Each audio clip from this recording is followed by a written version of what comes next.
Hi. 2 days ago in my video I thought I landed on everybody in the Kerbal system, but I had a suspicion that I missed Ike because it's so uninteresting, and I checked and I was right, I missed Ike. So this is a science mission to Duna and Ike, and it's going up with SSTO rocket. It's not a plane but a rocket, but it's SSTO, and I had a reason for it. It's they're in orbit still, very close when I start my burn. Just went past it, and I leave it there for a while, but I want to retrieve it, so that's why SSTO it spares a lot of money. Of course, an expendable vehicle would be much smaller and cheaper, but that is completely lost. So I wanted to try it like this. So there was our injection burn, and this is the ship. It has all the science instrumentation on it, well, all meaningful. So it means that I can get every science from Duna and Ike if I so desire. For that we will need polar orbits, because the resource scanner needs that. Very inconvenient. Still, I just use the same old equatorial arrow capture. It was a little bit stronger than I intended, so I needed to burn prograde for a while in the atmosphere to get an encounter with Ike. But I didn't lose too much delta V on that. So here I changed my orbit so that I get a polar orbit on Ike for the scanner, and here's the burn that captures. Mean this around 35 kilometers high altitude, and I have the data I needed for the scanner. So I now need to land, and I decided to land around the equator to decide which direction to go later on, either the equator or a polar orbit again. And here's the landing. So yeah, basically it's a pretty normal atmosphereless landing. It's relatively easy because it's around the moon, or a little bit even less gravity here. And I still have a lot of fuel left in this, so I don't worry too much about spending some time slowly hovering down.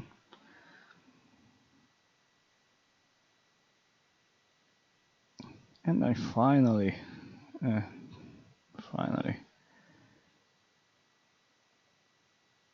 now touch the ground. And here I could do all science with all the instrumentation. I didn't do this for the purposes of this video. I just planned the usual flag. And yes, here's this shot standing, Bob standing here, just front of the flag. And I use Bob because he's a scientist, so he can reset all the instrumentation. So there is this small avionics nose cone hidden on the top, and that is what is doing the SAS functions. So let's go to Duna now, and I chose the polar orbit.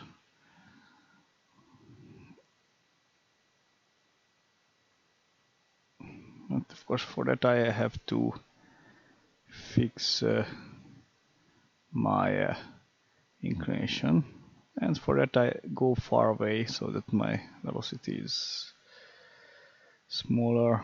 And here's how I find a ascending or descending node.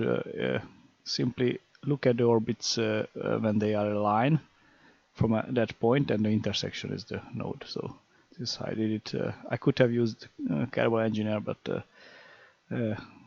it was of no consequence because no such precision was needed this time. I just needed to get the scanner work. So here I rotate the orbit a bit so that I can later on land on the day side, not on the edge of the day and the night, because it's not really convenient, and also which mean it can mean that I crash in the dark or so. So it's not that good. Just after this air braking session, I can do the scanner science, and I chose to land on the South Pole instead of the North Pole. Originally planned the North Pole, but well, it was also okay. I have to burn some fuel going down because the atmosphere became so thin that it hardly does anything. Also, the poles are very high up, like 5 kilometers at least here around the edges, which means that these parachutes are not really enough, and yeah, I had some problem stabilizing the ship when they opened. And here I burned a lot of fuel going down because I higher up than I expected. But I still didn't worry much because I knew that I have a lot of fuel. By the way, that fuel tank in front of the window is there for center of mass purposes or emergency delta V if needed. But without that it's hard to steer, so it's deactivated. So I'm here, everything is fine. So I have to get Bob out just to plant the flag and play a little in the snow. He's hovering about the surface where the parachute top has been. And lighting conditions favor me this time because this sideways lighting makes good pictures. And pink snow. Oh, it's cool, pink snow. Yeah, he's really happy.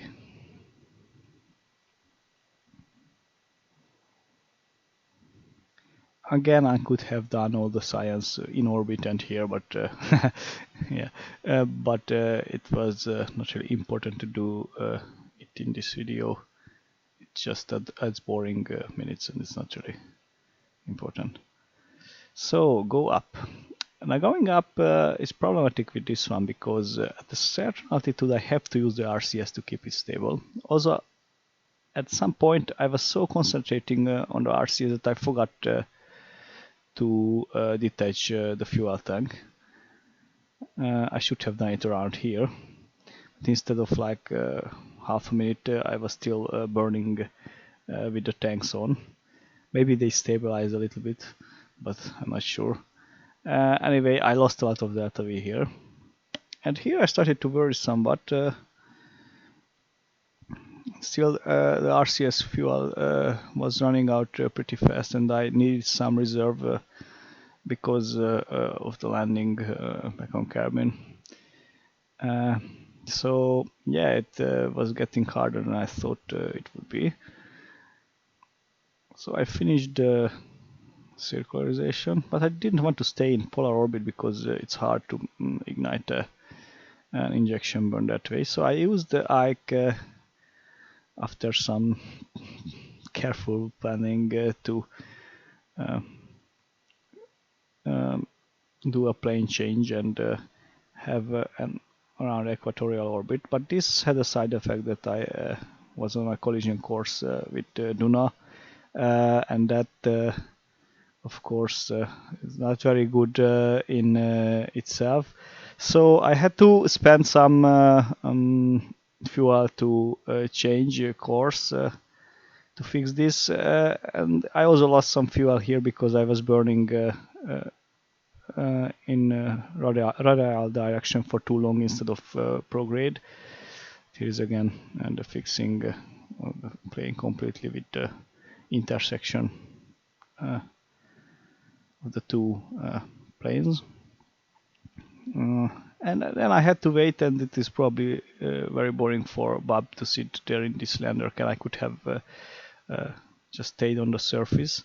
Actually, I'm in a retrograde orbit now, but it wasn't of any consequence now because I didn't care about that. I didn't want to make any maneuvers after this, just the injection burn, and it doesn't matter for that one. So, and here's the injection burn, and it's a success. So going back to cabin, I still had the fuel left, so I captured with the fuel, so with the nuclear rocket. But after that, I didn't have much left, and this was unplanned. So actually, I used up too much with one of the two mistakes I made, either that radial burn or the too late tank detachment. So this was the fuel burn, and I tried to adjust the periapsis with the RCS, but I still needed some to keep in reserve, so I finished it with the normal fuel instead.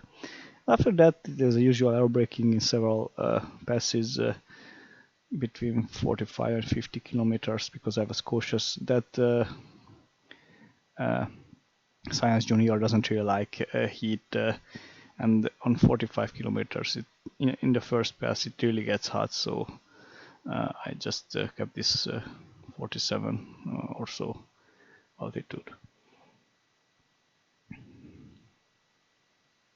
And yeah, after this I just need to circularize to my usual 72 kilometers orbit. Yeah, that was a plane change again for perfect alignment with the Space Center. Yeah, and it's here. I'm under the burnt booster stage. And finally I can start my landing run. And again, the Science Junior gets a bit hard, but it survives. So this is what I wanted. Everything is in perfect order. And I didn't have any opportunity to burn here, so basically I was a little bit short, and because the engine was in the heat shield, I couldn't burn here to land perfectly at the Space Center, but I was very close from that single burn, so I think it's quite okay. The only problem is that it falls over when it lands, so that's why I need the RCS to make that less hard, so that nothing is damaged. But maybe I didn't actually use it because I was too slow. But after that, the only thing remains is to get back the booster stage, and that is pretty easy because it actually glides very well despite being a rocket. I don't know why. Maybe those many fins on it help to do that. And yes, I used again this tumbling technique to dissipate heat and speed as I did with the late lander. After a while it becomes erratic, but still it does its job, and I get pretty close to the Space Center, so the rest I fly back. I simply glide back to the Space Center here, and that's it. Finally it lands completely safely next to the Space Center. Thanks for watching. Bye.